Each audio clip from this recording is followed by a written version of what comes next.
और अरावली वाले मामले में आज हम गुड़गांव से प्रेस कॉन्फ्रेंस जो ये कर रहे हैं उसका भी अपना एक महत्व है, क्योंकि सौभाग्य से कहें या जो सरकार ने जो स्टैंड लिया सुप्रीम कोर्ट में उस बात के बाद दुर्भाग्य से कहें, वो तो जनता ही फैसला करे, लेकिन हमारे देश के पर्यावरण मंत्री जी भी भूपेंद्र यादव जी भी गुड़गांव से, और गुड़गांव में इसलिए भी हम कर रहे हैं कि ये बात ठीक है कि अरावली का 10% ही हरियाणा में आता है, बाकी राजस्थान में ज़्यादा है।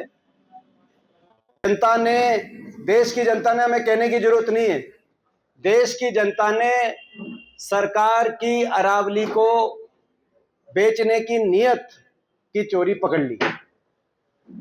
जनता को समझ में आ गया कि ये 100 मीटर की पैरवी सरकार ने क्यों की, सुप्रीम कोर्ट ने ये स्टैंड क्यों लिया, केंद्र सरकार का स्टैंड क्यों था 100 मीटर का, क्योंकि 100 मीटर का कोई औचित्य नहीं है। 100 मीटर का जो सरकार ने जो पैरवी करी उसको ना सिर्फ जनता नकार रही है, उसको स्वयं सुप्रीम कोर्ट की एम्पावर्ड कमेटी ने कहा कि 100 मीटर का कोई औचित्य नहीं है। सुप्रीम कोर्ट के न्याय मित्र ने कहा, एमएस क्यूरी ने, कि 100 मीटर का औचित्य नहीं, और स्वयं सुप्रीम कोर्ट ने 2010 में कहा था कि इसका कोई औचित्य नहीं। लेकिन उसके बावजूद सरकार ने इसकी पैरवी करी और ये गाइडलाइन सरकार ने सुप्रीम कोर्ट के माध्यम से, तो ये 100 मीटर का कोई औचित्य नहीं है, सब जानते हैं, आप भी जानते हैं, हम भी जानते हैं, और देश की जनता जागरूक होगी, हमें बताने की जरूरत नहीं है। लेकिन क्या नियत थी सरकार की, वो नियत पकड़ी गई, और उस नियत के पकड़े जाने के बाद आपने देखा होगा कि लगातार बयान आए पिछले 2-3 दिनों से।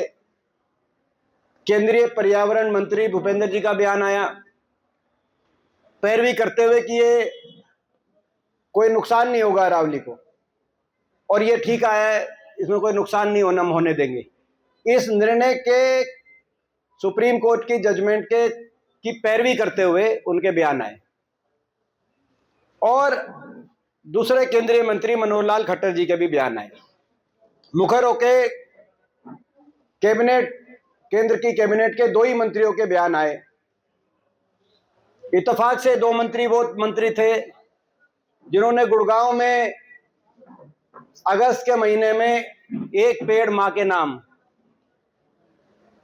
यहां पर लॉन्च किया था, और यही 2 मंत्री देश की सरकार के सुप्रीम कोर्ट के फैसले के पक्ष में सबसे मुखर होकर सामने आए और कह रहे हैं कि ये केवल विपक्ष कह रहा है कि भाई इसमें फैसले में कमी, या देश की जनता कह रही है, और जनता जनार्दन होती है, देश की जनता इनकी नीयत पहचान चुकी है, इनकी नीयत समझ चुकी है। पहले ही अरावली में किस तरीके से अवैध खनन, builder mafia, real estate mafia, mining के भेंट अरावली का कितना नुकसान हो रहा है, ये देश की जनता देख चुकी है, देख रही है। समय समय पर उसकी सारी रिपोर्ट्स भी सबके सामने आई हैं। हरियाणा में कितना बड़ा खनन घोटाला चल रहा है। सीएजी ने 2019 में, सीएजी ने जो रिपोर्ट विधानसभा में टेबल हुई थी, और उसके बाद ये 100 मीटर वाला भी अगर लागू हो गया तो कैसे बचेगी अरावली, कैसे बचेंगे पर्वत, कैसे बचेगा पर्यावरण।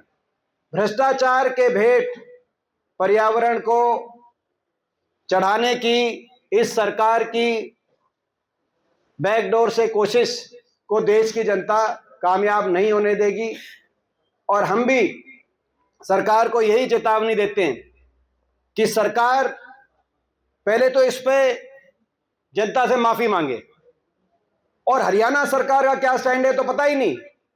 सुप्रीम कोर्ट में हम मांग करते हैं ये सार्वजनिक किया जाए, क्योंकि हर प्रदेश का एफिडेविट वहां पे सुप्रीम कोर्ट में देना पड़ता है। हरियाणा सरकार का क्या एफिडेविट था अरावली को लेकर, अरावली की परिभाषा को लेकर? हरियाणा सरकार का एफिडेविट सार्वजनिक किया जाए, हरियाणा सरकार का क्या स्टैंड था ये बताया जाए, क्योंकि हरियाणा सरकार भी एक्सपोज हो, क्योंकि हरियाणा सरकार ने भी, हमारा मानना है, वही स्टैंड लिया, क्योंकि वही लॉबियां थी बिल्डर लॉबी, माइनिंग लॉबी, बड़े बड़े इंडस्ट्रियल बिजनेस हाउसेस से संबंधित लॉबीज, जिनका दबाव केंद्र सरकार पे था, जिनकी मिलीभगत के साथ केंद्र सरकार ने 100 मीटर की पैरवी करी, वही लॉबीज कहीं ना कहीं हरियाणा सरकार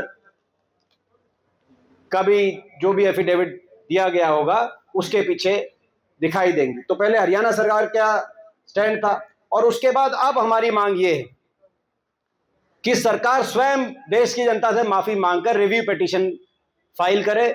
हमसे जुड़े रहने के लिए हमारे YouTube चैनल को सब्सक्राइब करें और नई वीडियो की नोटिफिकेशन के लिए बेल आइकॉन को दबाएं। अगर आप ये वीडियो Facebook पर देख रहे हैं तो लाइक जरूर करें और ज्यादा से ज्यादा शेयर करें। धन्यवाद।